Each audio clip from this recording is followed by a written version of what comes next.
तमाम ही मेहमानों का मैं इस्तकबाल करता हूं और आप लोगों का शुक्रिया अदा करता हूं। आज हम लोग मालेगांव शहर के लिए एक तारीखी प्रोग्राम के अंदर सब लोग आज हम लोग यहां पर जमा हुए हैं और मालेगांव शहर का पहला नो प्रॉफिट नो लॉस, वैसे नीड सेंटर स्टडी सेंटर बहुत शहर में है, लेकिन नो प्रॉफिट नो लॉस के ऊपर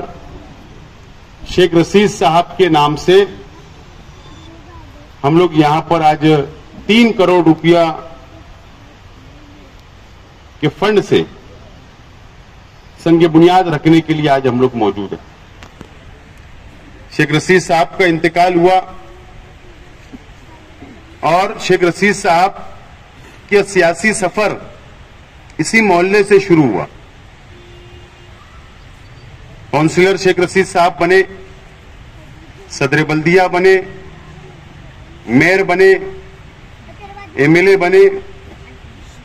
और 40 साल सियासी जिंदगी समाजी काम में, शहर के विकास के लिए, शहर के डेवलप के लिए, शहर के गरीबों के लिए, शहर के अमीरों के लिए, शहर के मजदूरों के लिए, शहर के बुनकरों के लिए, हर वो खास वो आम आदमी के लिए शेख रशीद साहब ने अपनी 40 साल सियासी जिंदगी आवाम के लिए वक्फ की। और एक इत्तेफाक देखो आप कि जब शेख रशीद साहब का 40 साल हम लोग ने जश्न बनाया तो इसी मुकाम के ऊपर बनाया, यही मंच लगा हुआ था और यही शहरी इस्तकबाल शेख रशीद साहब को हमने दिया। और वो आखिरी प्रोग्राम था, उसके बाद शेख रशीद साहब की तबीयत बिगड़ने लगी, खराब होने लगी और उसके बाद शेख रशीद साहब हमको छोड़कर दुनिया से चले गए। काफी हमारे साथियों ने, काफी हमदर्दों ने कई तजावीज हमारे अपने पास लाई कि शेख रशीद साहब के नाम से ये फला रास्ता रखना है, फला मोहल्ले का नाम रखना है, फला इमारत का नाम रखना है, फला हॉल का नाम रखना है।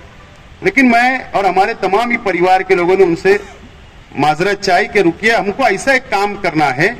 जो हमारे शहर के आने वाले, हमारे कौम के बच्चे, हमारे शहर के मुस्तकबिल, उनके लिए हम कुछ तालीमी काम करना चाहते हैं। इसके लिए आप थोड़ा सब्र कीजिए। और अल्लाह का करम है, मैं इस मौके पर अजीत दादा पवार साहब का भी शुक्रिया अदा करना चाहता हूं। जिस वक्त तो मैंने लेटर दिया और अजीत दादा पवार साहब से कहा कि शेख रशीद साहब का इंतकाल हो गया और हम ये चाहते हैं कि शहर के अंदर एक स्टडी सेंटर उनके नाम से कायम हो, उन्होंने 3 करोड़ रुपया अपने हिस्से का, मैं क्या बोल रहा हूं साफ तौर पर, अपने हिस्से का 3 करोड़ रुपया माइनॉरिटी फंड जो उनको मिला था, उन्होंने अपने हिस्से का 3 करोड़ रुपया शेख रशीद साहब के नाम से वक्फ किया और उसको मंजूरी दी। हमने उसकी पूरी कानूनी प्रोसीजर की और हमने ये जगह चॉइस की और ये 11,500 स्क्वायर फीट के म्युनिसिपल कारपोरेशन की जमीन के ऊपर आज हम लोग इसका संग बुनियाद रखने के लिए सब लोग जमा हुए। नदीम सर ने और काफी हमारे साथियों ने मशवरे दिए, बिल्कुल सच बात है। सिर्फ इसको नीट क्लासेस का नाम हम लोग अखबारात के जरिए हम लोगों ने फ्लैश किया, आवाम तक पहुंचाया, लेकिन हमारा ये मकसद है, जो दावतनामा, ये जो इश्तिहार हमने छापा है अखबारात के अंदर, हमारा ये मकसद है। सबसे पहले तो मैं इसकी खुसूसियात क्या है मैं ये बताना चाहता हूं। ये 8 कमरा होगा, यहाँ पर बड़ा बड़ा 8 कमरा स्टडी सेंटर जो क्लासेज चलेगी। एक ऑडिटोरियम होगा जो शेख खलील मरहूम, उनके नाम से ऑडिटोरियम का नाम रखा जाएगा, जो 200 चेयर का होगा, जिसमें कंबाइन लेक्चर बच्चों के लिए वहां पर करवाए जाएंगे, ताकि बाहर से कोई अगर मेहमान आए तो उन लोगों को अच्छा ज्ञान दे सके, उन लोगों को अच्छा लेक्चर वगैरह दे सके। इसके लिए एक ऑडिटोरियम ऊपर होगा। उसके बाद लड़कियों के लिए बिल्कुल रास्ता अलग होगा। लड़कियों के लिए बैठने के लिए बाहर स्पेस हमने रखा है, उसके अंदर छोटा गार्डन हम लोग बना रहे हैं। लड़कों के लिए रास्ता बिल्कुल अलग होगा, लड़कों के लिए एक छोटा गार्डन हम लोग अंदर नीचे बना रहे हैं। और इसी के साथ साथ स्टाफ के लिए जो वहां पर हेड होगा, उनका क्लासरूम रहेगा, उनका ऑफिस रहेगा। स्टाफ जो रहेगा, जो टीचर से रहेंगे, जो बच्चों को तालीम देंगे, ट्यूशन देंगे, उन लोगों के लिए सेपरेट हम लोगों ने क्लासरूम, स्टाफ रूम हम लोगों ने उसके अंदर रखा है। और इसी के साथ फ्यूचर के अंदर हमने चाल छोड़ी है कि जैसे जैसे आगे बढ़ेंगे वैसे वैसे इमारत को बढ़ाकर जैसे जरूरत लगेगी वैसे हम लोगों ने चाल छोड़ा। इस तरीके से वॉल कंपाउंड रहेगा, सीसी कैमरा पूरा लेस रहेगा और इसके अंदर फर्नीचर भी रहेगा बच्चों के लिए बैठने के लिए, स्टाफ के लिए, क्लासेस के लिए, बच्चों के लिए एक आला दर्जे का हम लोग ये स्टडी सेंटर बना रहे शेख रशीद साहब के नाम से। उसके बाद हमने ये सोचा है कि नीट क्लासेस और GAA की जो क्लासेस रहेगी वो तो चलेगी, लेकिन उसी के साथ साथ प्राइमरी एजुकेशन की क्लासेस, हाई स्कूल की क्लासेस और हमारा सीनियर कॉलेज की क्लासेस, जूनियर कॉलेज और सीनियर कॉलेज की क्लासेस भी ट्यूशन की यहां पर चलाने का हमारा प्रोग्राम है और हम लोग इसको आगे लेकर बढ़ेंगे और सबका टाइमिंग बिल्कुल अलग अलग होगा। लड़कियों के लिए अलग टाइमिंग, लड़के के लोग की अलग टाइमिंग, और इस टाइमिंग से लेकर हम लोग इसको चलाने वाले हैं। खास तौर पर मैंने इससे पहले भी बार बार ये ऐलान किया हूं, आज दोबारा बोल रहा हूं कि ये हमारा अपना जो मकसद है, नो प्रॉफिट नो लॉस। जो टीचर्स का स्टाफ होगा, जो पावर बिल आएगा, जो मेंटेनेंस लगेगा, साफ सफाई का, जो स्टाफ का पगार रहेगा, वो पूरा हम लोग एक करके और बच्चों पे डिवाइड कर देंगे ताकि उसके अंदर नो प्रॉफिट नो लॉस के ऊपर सिर्फ हो सकता है जहां पर 1 लाख रुपया नीट के लिए अगर बड़ी जगह जाएगी तो 1 लाख रुपया साल का लगता है, साल का हम लोग हो सकता है 10,000 रुपये में कर दे साल। इतना उसका डिफरेंस होगा, उसका इतना डिफरेंस हम लोग रखने वाले, हो सकता 15 में हो जाए,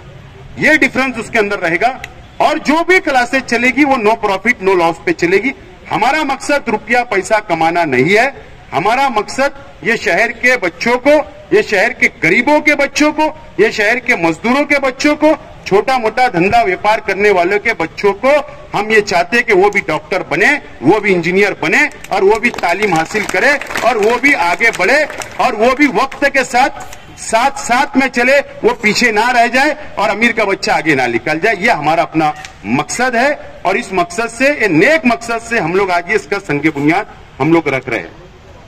ये हमारा अपना मकसद है, इस हिसाब से आज हम लोग संग बुनियाद यहां पर रख रहे हैं। इंशाअल्लाह ये तामीरी काम की हमारी कोशिश होगी आने वाला तालीमी साल शुरू होने से पहले पहले ये मुकम्मल हो ताकि आने वाले तालीमी साल से हम लोग इसको स्टार्ट ले सके और ये हम लोग मोहल्ले के लिए और शहर के लिए ये कंबाइंड स्टडी सेंटर होगा। सिर्फ ये मोहल्ले का रहेगा ऐसा नहीं है, बल्कि कहीं का भी बच्चा आएगा तो उसके लिए हम लोग तैयार है। एक गुंजाइश हमने इसमें और रखी है कि अब अगर बहुत ही गरीब का बच्चा आ गया तो उसके पास 10 और 15,000 रुपये भी देने की अगर उनके पास पोजीशन नहीं है तो उसके लिए क्या वो नहीं छूटना चाहिए। तो हमने ये तय किया कि वो बच्चे का भी एडमिशन लेंगे, लेकिन हम क्या करेंगे, कोई साहिब हैसियत है उससे बात करेंगे कि ये बच्चों की तालीम का खर्चा आप उठा लो, आप इसको गोद ले लो, लेकिन इसको तालीम दिला दो ताकि उसका सवाब आपको भी मिलता रहे। ये हमारा अपना मकसद है। इस हिसाब से हम लोग इसको प्रोग्राम बना के आगे चल रहे ताकि ये शहर के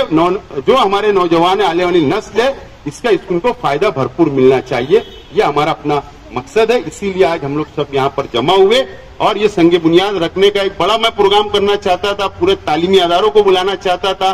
टीचर्स, डॉक्टर सबको बुलाना चाहता था, लेकिन आचार संहिता का डर लग रहा है कि 2 दिन में, 3 दिन में, 4 दिन में कभी भी लग जाए। इसके लिए आज हम लोग संग बुनियाद मुख्तसर में हम रख रहे हैं और इंशाल्लाह जब इसका इफ्तिदा करेंगे, जिंदगी रही तो हम सब लोगों को बुलाकर एक आलीशान इफ्तिदा करेंगे और शेख रशीद साहब के नाम से इसका कैंपस तैयार होगा और शेख खलील साहब के नाम से ऑडिटोरियम तैयार होगा। इस तरीके से ये इलाके की में भी इसकी बहुत डिमांड है। ये इलाका अल्लाह का करम है कि बहुत अच्छा डेवलप होता जा रहा है, शेख रशीद साहब की देन है, हमारे कॉर्पोरेटरों की मेहनत है, ये बहुत अच्छा डेवलप हो रहा है। बच्चियां बहुत जगह उधर अगर रोड क्रॉस करके लड़कियों को जाना पड़ता है तो लड़कियां यहीं रह जाएगी, क्लासेस मिलेगी, इलाके का डिमांड होगा, एक माहौल तालीमी हमको हमारे मोहल्ले के अंदर, हमारे शहर के अंदर मिलेगा। इसकी हमारी अपनी हमेशा कोशिश रही है और हमने ये मोहल्ले को हम सब लोगों ने मिलकर, अल्लाह का करम है, बहुत अच्छी तरीके से हम लोग संभालते हैं। हमारे मुखालिफ कुछ भी बोले, 1000 खोली, लेकिन हमारे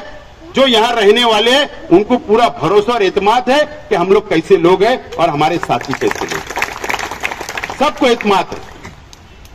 इसलिए यह इलाका है इतना खूबसूरत है, अल्लाह का करम है और इसके अंदर हम लोग मजीद तरक्की करेंगे, ये हमारा अपना वादा है। बहरहाल इसीलिए आज आप लोग को याद किया गया था, आप लोगों का बहुत बहुत शुक्रिया। मैं इस मौके पर शेख रशीद साहब के 1999 से पहले के साथी, मैं क्या बोल रहा हूं, शेख रशीद साहब 1999 में सदर एमएलए बने, लेकिन उससे बहुत पहले के साथी उनके दोस्त